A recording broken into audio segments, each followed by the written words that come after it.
Hello, and today we're going to look at Citadel by Martin Walker, released by Electric Dreams 1989. You can see that Cyberdyne Systems of Armalite fame had a bit of a hand in it, but just to help out really.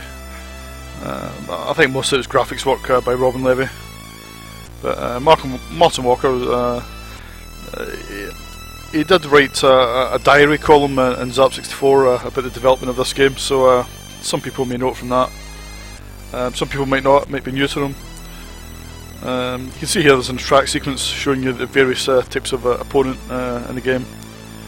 In fact, I think it's, yeah, it gives you an indication of what they do as well. Right, let's get started.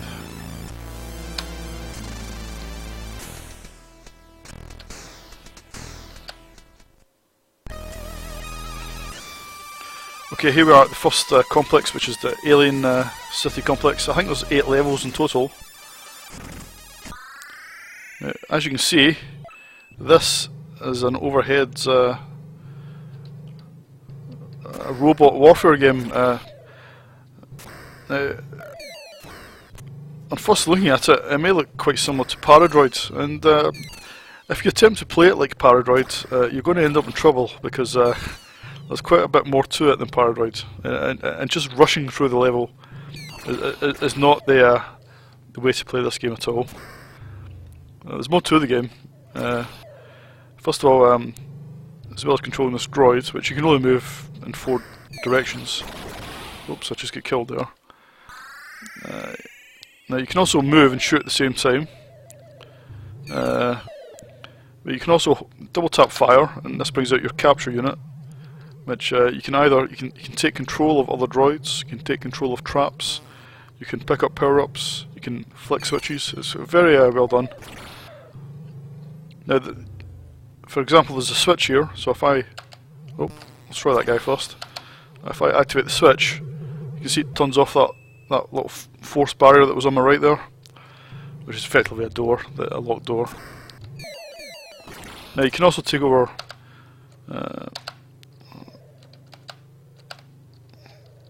you can also take over traps. That will stop them firing, but when you take over a trap, if you look at the top right, that's the energy bar. It goes down when you try and take over a trap or an enemy. So you can top it up. That's a weapon pod.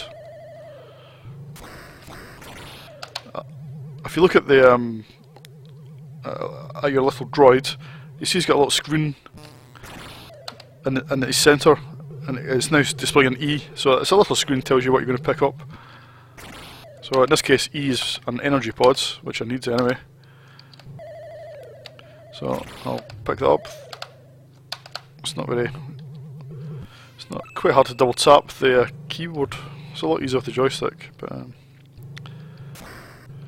now this is actually a single load game, so there's quite a lot of graphics packed in, and they're very high quality.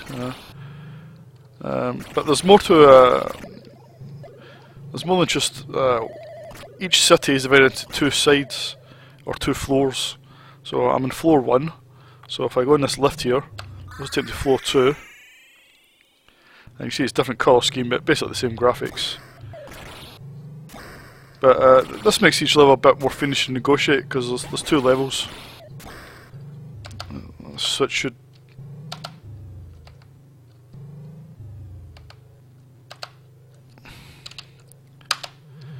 turn off that. There we go. It's not like Paradroid where you just rush around. You've got to really take your time. Not spring too many traps in one go. Well, every trap is sprung every time you're 1 square away from it. You can't avoid springing them, so you've got some traps spring themselves. As you can see, that one is springing itself. But yeah, there must be more than one.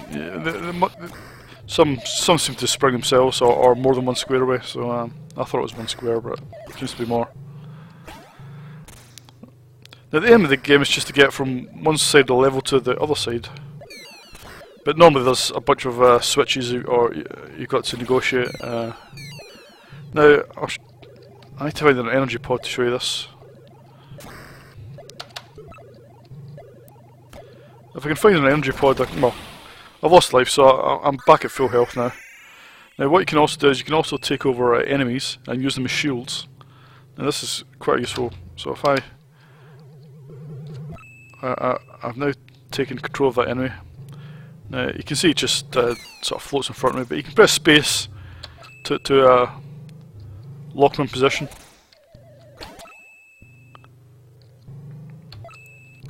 So he's now locked in position. So it's quite useful in that regard. So I'll lock him in that position there.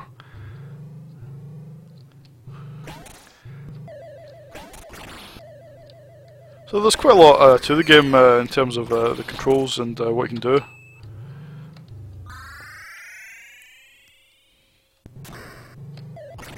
Looks like he didn't follow me through the lift, I'm afraid.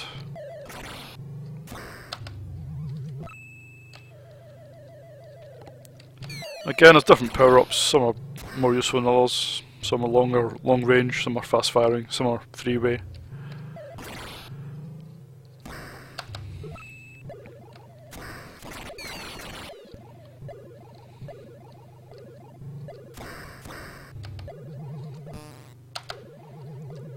There we go.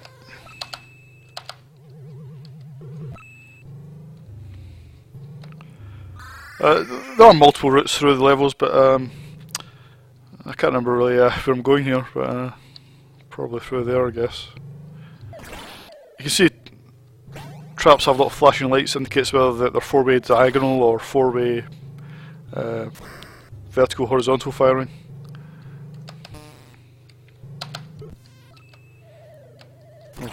Two-way fire here. I think I need to get through that trap at the bottom by flicking a switch somewhere.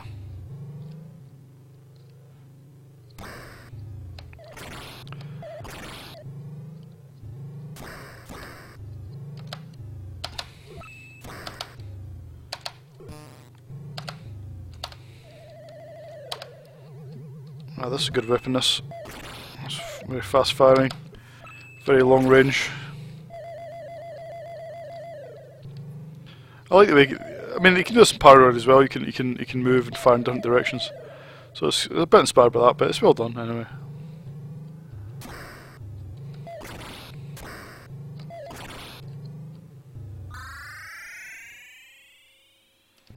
Okay, we're almost at the end of the level, I think.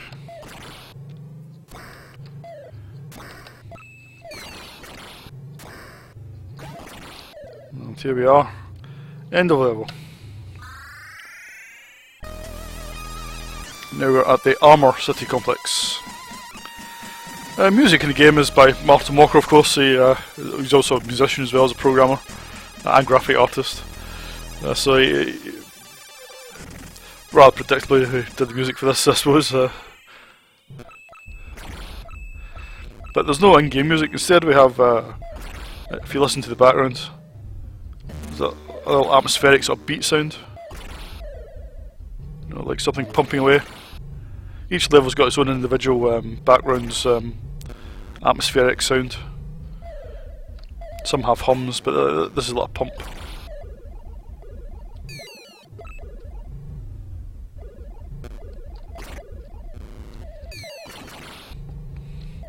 I quite like the graphics in this level. Look very metallic, very sort of chrome looking.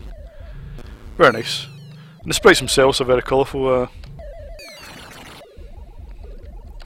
Everything's very well drawn for sure, especially for a single load game. I think the graphics are very impressive.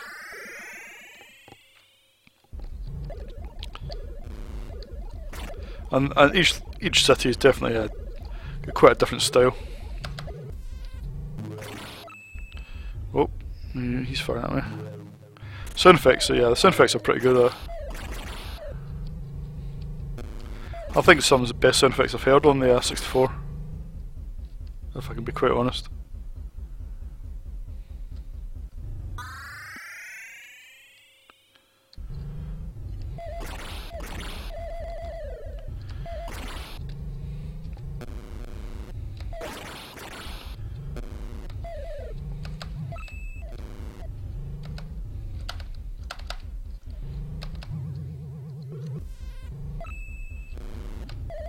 Now, when you lose a life, I think you start at the last lift that you exited from, so it's worthwhile just using these lifts as restart points if you see them, so you don't have to start at the so you'd have to go back to the start of the level to use a life.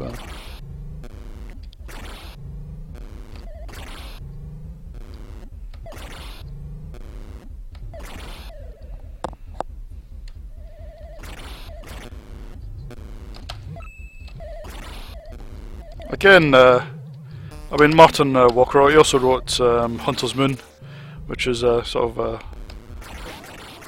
always referred to as a thinking man shoot 'em up, and this is the same really. It's I mean, there's not much in terms of puzzles, but you've certainly got to take your time and think about the best way to attack each level. I'm probably not doing it justice here. I'm sort of just whizzing through it, to be honest.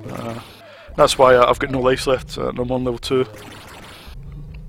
I think I've got as far as level 4 or 5, I think, in the game. But yeah, you've got to take your time. Use the enemy's shields. Okay, I think this is my last life, really, so I can't really show you much more, but hopefully I'll show you... I'll use some as a shield. Hopefully I've shown you enough to just give you an idea of how the game is played. Admittedly, it's not the easiest game to pick up and play, which I mean, it's to be expected for a game of this complexity.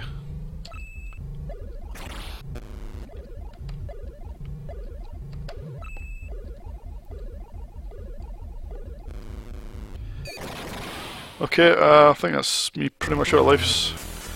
So there we go. That was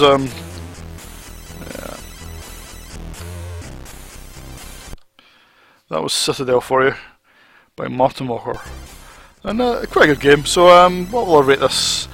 I think I'll rate this 8.5 out of 10. I mean, there's very little wrong with the game. I think just because it's a little confusing to just pick up and play. I think it does take a bit of time to get into it, I think. But certainly, it's certainly a very impressive game. That's all for this video.